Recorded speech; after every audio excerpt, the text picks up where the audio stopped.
तो जो हमारा टॉपिक होने वाला है वो है आपके जो मैं आपको कल ही आपको साहित्यिक स्रोत लिखाए थे। और साहित्यिक स्रोत में हमने दो भागों में बांटा था, एक आपके धार्मिक स्रोत और एक आपके लौकिक साहित्य भी कह सकते हो, ऐतिहासिक ग्रंथ भी कह सकते हैं। ठीक है, फिर धार्मिक स्रोत को हम दो भागों में बांटा था, ब्राह्मण साहित्य और ब्राह्मणतर साहित्य। ठीक है, जो आपने देखा होगा पहले भी। ठीक है, बट उसके बारे में हम ब्राह्मण जो साहित्य है उस चीज के बारे में हम वर्णन कर रहे थे। ब्राह्मण साहित्य में जो वेद है, ठीक है, वेद जो थे जिसमें हमने ऋग्वेद के बारे में पढ़ा था। और ऋग्वेद में आपके कब रचना की गई है, यानी कि ऋग्वेद की अलग रचना की गई है और जो आपके अन्य वेद हैं उसकी और उसके साथ साथ। तो मैंने आपको बांटा था कि 1500 बीसी से लेकर 600 बीसी में वैदिक सभ्यता की रचना की गई। उसके बाद मैंने बताया कि 1500 बीसी से लेकर 1000 बीसी तक क्या क्या हुआ है, सिर्फ एक ऋग्वेद की रचना की गई। उसी चीज के बारे में हम डिस्कस किया था। आज अगर आप हिस्ट्री के अकॉर्डिंग देखेंगे तो उत्तर वैदिक काल होगा ये। ठीक है, जो भी आप ये जो आप सारा कुछ देख रहे हो ना, ये आपका 1000 बीसी से लेके बीसी से लेकर 600 बीसी के बीच में है। जितना भी ये रचा गया है, याद रखना, जितना भी ये रचा गया है, ये जो आज का टॉपिक है ये इसके इर्द गिर्द घूमता है। अकॉर्डिंग टू हिस्ट्री जब आप डिटेल में पढ़ेंगे तो 1000 बीसी से लेकर 600 बीसी तक। ठीक है, तो इसका मतलब है इस काल को क्या कहा जाता है, उत्तर वैदिक काल। और जो हमने कल बात की थी वो ऋग्वेदिक काल था, जो कि 1500 बीसी से 1000 बीसी। तो उसी के बारे में डिस्कस करने वाले हैं, ध्यान से सुनना हमने। और ये हिंदू धर्म से रिलेटेड है, मैं पहले बता देता हूँ जो हिंदू धर्म में क्या क्या प्रथाएं हैं वो सारी चीजें इसमें और भी आ सकती है, बट मैंने आपको जितना भी, क्योंकि हम सोर्सेज कर रहे हैं तो उतना ही लिखेंगे जितना कि सोर्सेज में आ सकता है, जिससे हमें पता चले कि प्राचीन काल में हुआ क्या। ठीक है, तो उसमें से सबसे पहले हम पढ़ेंगे सामवेद। ये आपने सुना होगा, बट आपको आज पता चलेगा इसमें और चीज क्या है। यानी कि साम का मतलब होता है गान, सीधी सी बात। और ये विश्व का सबसे प्राचीन ग्रंथ है। ठीक है, ये सबसे पहले लिखा गया, इससे पहले कोई बहुत वेद था नहीं संगीत का।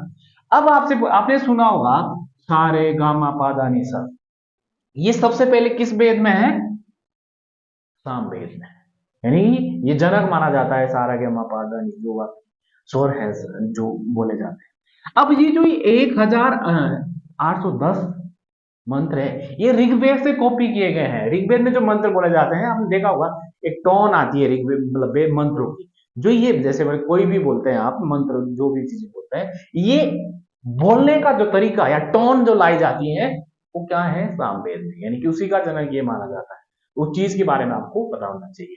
अब अगर आपसे पूछे, मैंने इसमें नहीं लिखा है, अगर आपसे इसके अपने कितने हैं, अगर ये आपसे ये पूछा जाए कि अपने कितने हैं तो खुद के हैं, तो कितने हैं, 78, सिर्फ 78 है इसके अपने।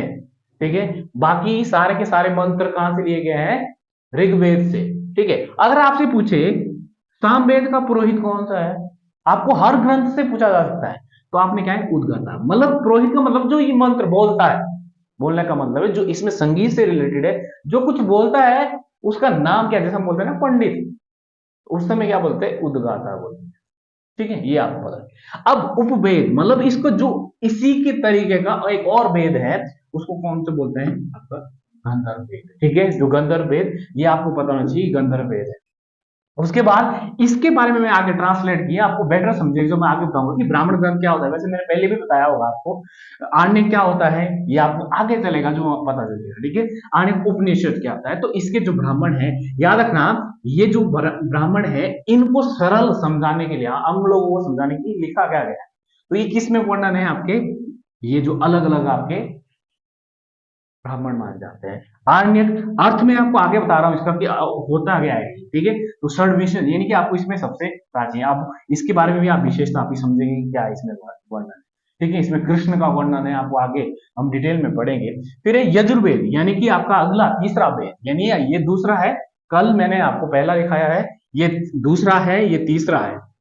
ठीक है, यजु का मतलब होता है यज्ञ, इसका मतलब है जिसमें कि यज्ञ का वर्णन। अब इसमें मैंने नहीं लिखा है, आपने जानना है यज्ञ कौन से हैं। आपने राजस्व यज्ञ सुना होगा, ठीक है, राजस्व यज्ञ सुना होगा, इस चीज के बारे में वर्णन है।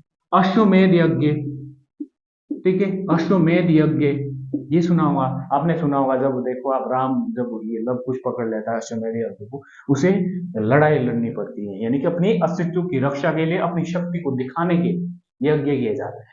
तो ये सारे के सारे इनका वर्णन कैसा है भाई, कैसे किए जाते हैं, क्यों किए जाते हैं, ये सारे के सारे किसमें वर्णन है, यजुर्वेद में। ठीक है, तो इस वेद में यज्ञ कर्म कांडों का भाई यज्ञ कैसे बनाए जाते हैं, ऐसे बनाए जाते हैं या ऐसे बनाए जाते हैं, ये चीजों का वर्णन इसमें है, कैसा बनाना है ये, तो ये भी इसमें वर्णन है। पुरोहित सेम मैं बात कर रहा हूँ ऊपर वाले, जो पुरोहित को नाम वैसे ही है अद्रव्यू, और उपवेद धनुर्वेद है। ठीक है, याद रखना, गंधर्ववेद धनुर्वेद ये आपने याद रखना है।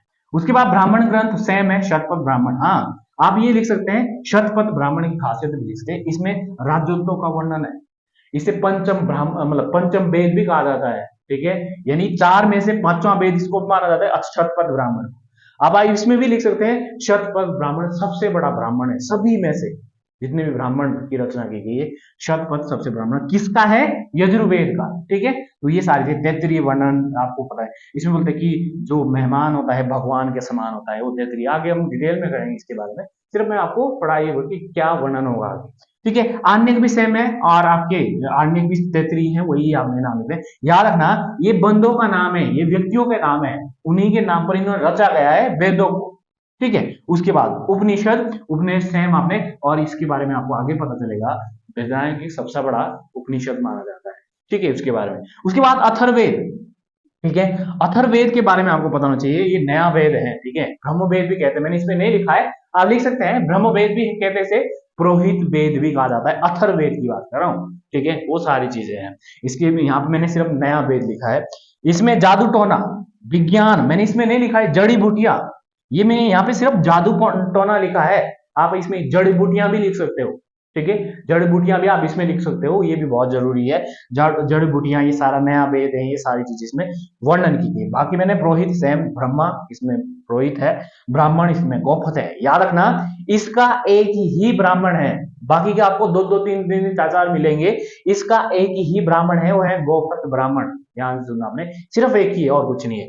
उसके बाद अब इसमें उपनिषद के बारे में, हाँ, अब आपको इसमें बाकी में सारी चीज कॉमन दिख रही होगी, आर्ण्यक इसमें भी दिख रहा होगा, आर्ण्यक इसमें भी दिख रहा होगा, और ऋग्वेद में भी आपको आर्ण्यक दिख रहा होगा, बट इसमें नहीं है, क्योंकि इसका कोई आर्ण्यक नहीं है। ये याद रखना आपने, इसका कोई आर्ण्यक नहीं है, ये आपको इस चीज के बारे में पता होनी चाहिए कौन कौन चीज है।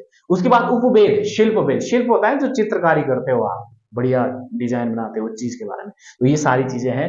तो इस चीज के बारे में मुंडक उपनिषद आपने सुना होगा, उपनिषद सत्यमेव जयते जो भी वर्णन है वो इसमें है, तो ये सारी चीजें इसके बारे में। अब इसी पे आपको इसके बारे में जानते, जो आपने ये लिखा, ये है क्या, क्यों लिखे गए हैं, ये इनका मतलब क्या है, वो चीजें मैंने आगे लिखी है। ठीक है, जो आपको पता चलेगा तब आप परफेक्ट समझ पाएंगे कि ये क्या चीज है। ठीक है, इंपॉर्टेंट चीज है। अगर ब्राह्मण ग्रंथ की बात की जाए, ठीक है, ब्राह्मण ग्रंथ वेदों को सरल व्याख्या करने के लिए गद्य में लिखे गए हैं। ठीक है, आपको पद्य होगा जो बहुत कठिन जैसे लगते हो आपको, गद्य जो थोड़ा इजी बढ़िया ऐसा चीजें होती है। तो यानी कि इन चीजों को, यानी कि चार वेद लिखे गए हैं या ऋग्वेद लिखा गया है, जो भी, इनको सरल बनाने के लिए, जो आप समझ पाएंगे कि ये कहा गया भाई, उसी लाइन में पता चल जाए कि ये कहा गया है, तो उसको सरल बनाने के और गद्य में लिखे गए हैं, तो उनको की गई है ये जो चीजें, इनको ट्रांसलेट किया गया है अलग अलग वेदों को। समझ गए, ये सारी चीजें आपको।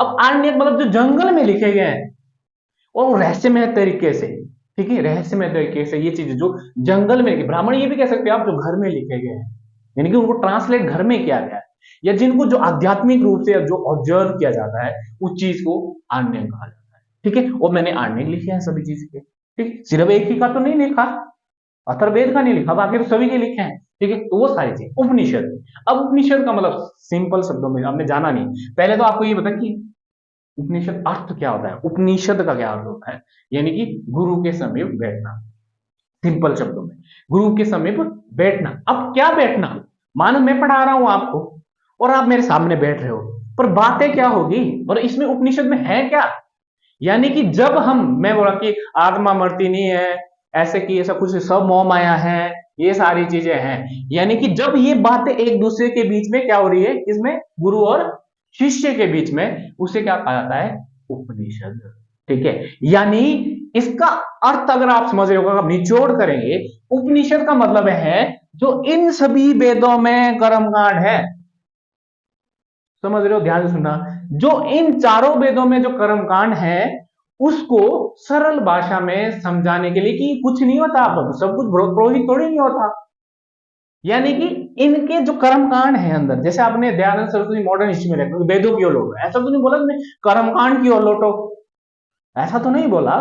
तो उस चीज को उनको अच्छे से बताने की ऐसा कुछ नहीं है, आत्मा मर शरीर चला जाता है, आत्मा नहीं मरती। तो ये सारी चीजें, तो इसमें मैंने आपको सारा चीजें बताया कि क्या हुआ, अर्थ भी बताया और इसका चीजें।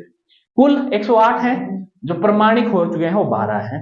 12 कौन कौन से हैं, ये कुछ मैंने यहाँ लिखे होंगे और कुछ रह गए होंगे, तो वो सारी चीजें मैंने लिखी है, तो इस चीजें ठीक है। अब कुल प्रमाणिक बात, अब इसमें जो मैंने आगे इसमें आपने क्या लिखना है, सबसे बड़ा वो है बृहदारण्यक उपनिषद, ठीक है, बृहदारण्यक, ठीक है, बृहदारण्यक उपनिषद सबसे बड़ा, अगर मुझे ये सबसे बड़ा उपनिषद की 108 में से कितना है, वो है बृहदारण्यक। अब से मुझे सबसे प्राचीन कौन सा है, तो वो है आपके छांदोग्य उपनिषद। ये आपको आइडिया लग जाएगा कि किस वेद का है, वो मैंने लिख दिया है आपको यहाँ पे, ठीक है। अगर पूछे कि सबसे छोटा कौन सा है, जो मैंने यहाँ भी नहीं लिखा, उसका नाम है मांडुक्य,